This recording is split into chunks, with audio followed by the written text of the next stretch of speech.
Election commission BJP का अंग का काम कर रहा है, अपना काम नहीं कर रहा है। आयोग अब चुनाव आयोग नहीं, मोदी आयोग हो गया है। या ये पूछेगा मेरी नागरिकता, मेरा बेटा बाप यहाँ जन्म लिया, हम क्या चाइना के हो गए?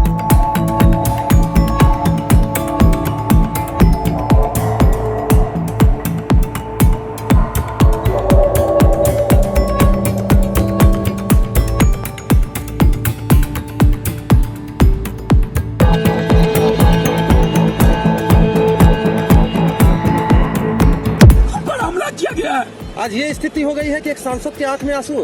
इस तरीके से मारा मैं बता नहीं सकता। इस तरह नहीं होता।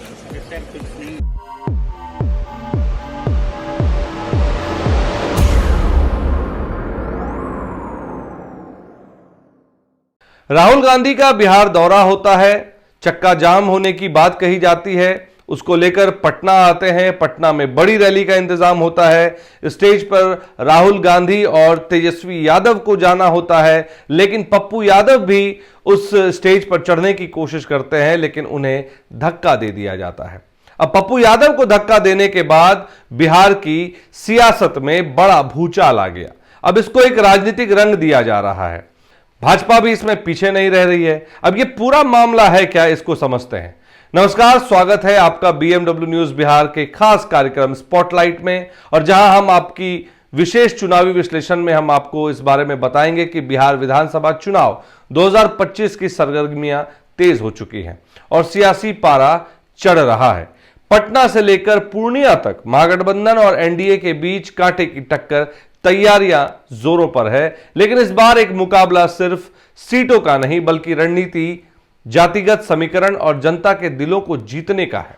तो चलिए आज हम इस बिहार के सियासी रण की गहराई से विश्लेषण करते हैं। बिहार में इस बार का विधानसभा चुनाव कई मायनों में ऐतिहासिक होने जा रहा है। 243 सीटों पर होने वाले इस महासंग्राम में सत्तारूढ़ NDA और विपक्षी महागठबंधन के बीच सीधा मुकाबला है। लेकिन सवाल यह है कि क्या तेजस्वी यादव की अगुवाई में महागठबंधन अपनी खोई हुई साख वापस पा सकेगी, या फिर नीतीश कुमार और बीजेपी की जोड़ी एक बार फिर बाजी मारेगी। हाल ही में हुए महागठबंधन के चक्का जाम ने पूरे बिहार में हलचल मचा दी। तेजस्वी यादव और राहुल गांधी ने पटना में रथ पर सवार होकर वोटर लिस्ट संशोधन के खिलाफ आवाज बुलंद की।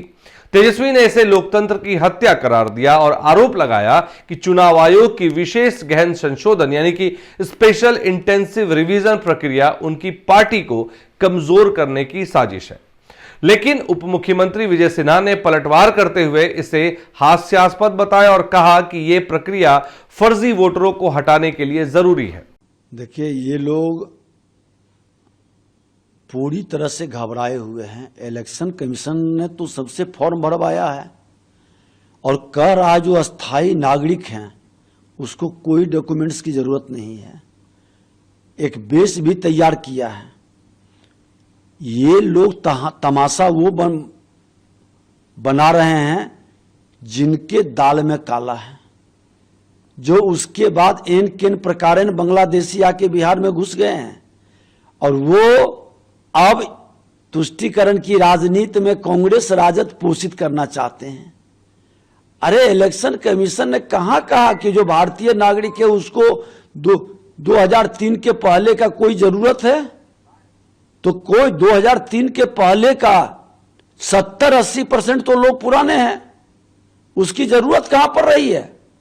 ये 15-20% लोग जो घुसे हैं, जो पूरे बिहार के माध्यम से देश में प्रवेश किए हैं और बिहार को कलंकित भी किए हैं, बिहार के अंदर अराजकता का वातावरण भी बनाए हैं, बंगाल पूरा डिस्टर्ब कर दिया, आसाम के अंदर और बिहार के अंदर ये 3 स्टेट को किस तरह से ये लोगों ने अराजकता का माहौल खड़ा करने का वातावरण बनाया और कांग्रेस राजद उसके पक्ष में खड़ा है।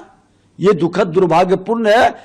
चुनाव आयोग पूरी पारदर्शिता के साथ साफ तौर पर एक्टिविटी कर रही है, ये किसी एक जाति एक पार्टी के लिए नहीं कर रही है। तेजस्वी का यह चक्का जाम, जिसे महागठबंधन ने ट्रेड यूनियनों के समर्थन से बुलाया था, कुछ जगहों पर प्रभावी रहा। कुछ जगहों पर जैसे गांधी सेतु और रामाशीष चौक पर राजद विधायक डॉक्टर मुकेश रोशन के नेतृत्व में चक्का जाम देखा गया। लेकिन सवाल यह है कि क्या इस तरह की रणनीति जनता के बीच उनकी छवि को मजबूत कर पाई या उल्टा लोगों में आक्रोश पैदा कर रही है। कई जगहों पर जनता ने इस चक्का जाम से होने वाली परेशानियों की शिकायत की और इसे लालू प्रसाद यादव के जंगल राज की याद दिलाने वाला बता दिया। बिहार की सियासत में जातिगत समीकरण हमेशा से निर्णायक रहे हैं। जातिगत जनगणना के आंकड़े इस बार भी दोनों गठबंधनों की रणनीति का आधार बन रहे हैं। बिहार में जहां यादव 14.26% है तो वहीं मुसलमान 17% और अति पिछड़ा वर्ग को जोड़े तो 36% सबसे बड़े वोट बैंक है। एनडीए और महागठबंधन दोनों ही इन वोट बैंकों को साधने की कोशिश में जुटे हैं। महागठबंधन की रणनीति तेजस्वी यादव और लालू प्रसाद यादव अपनी परंपरागत एमवाई यानी कि मुस्लिम यादव समीकरण को मजबूत करने की कोशिश में है।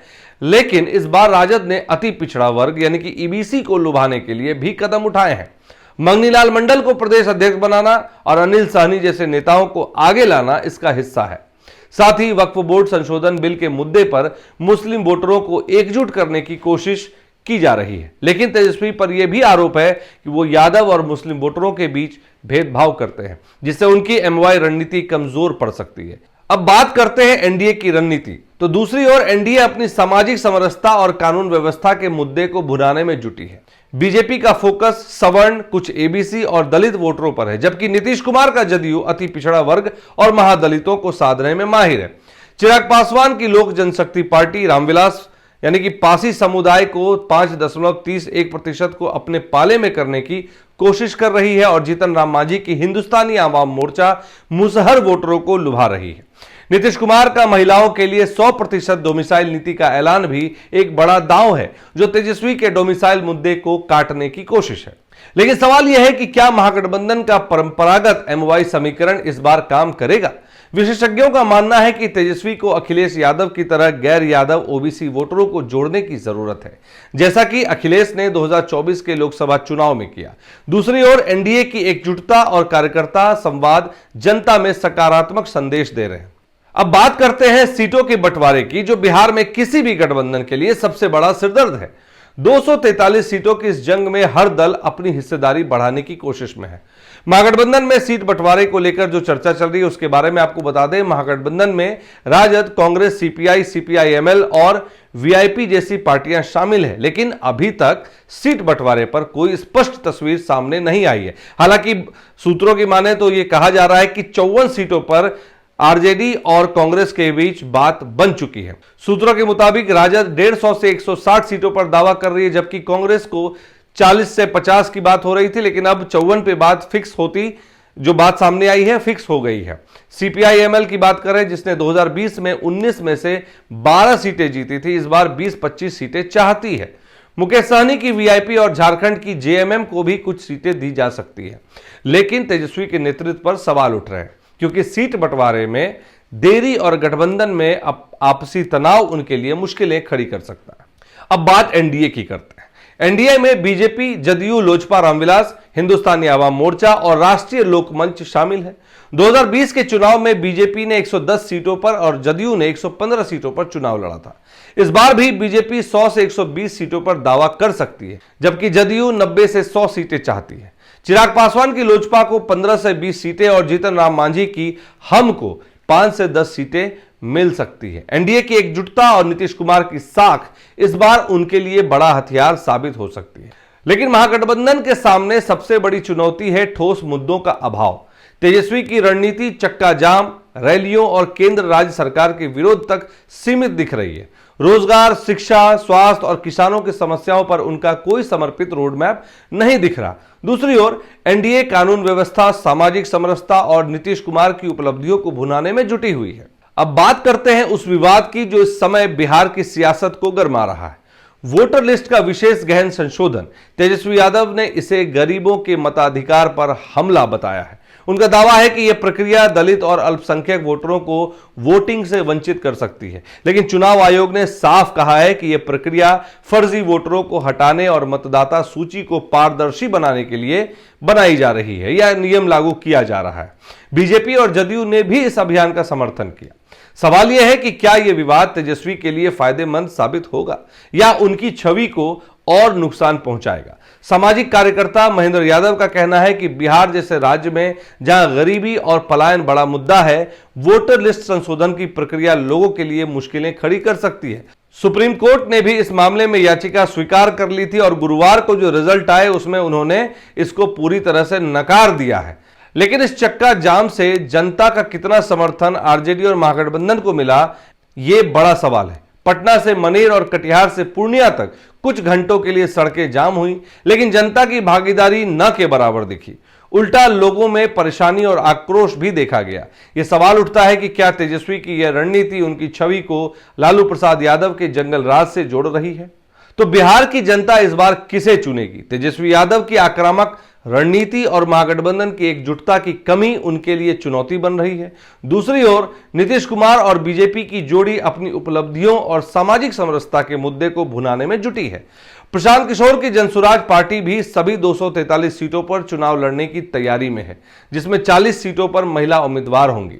साथ ही आम आदमी पार्टी और मायावती की बसपा भी अकेले मैदान में उतर रही है, जो सियासी समीकरण को और जटिल कर सकती है।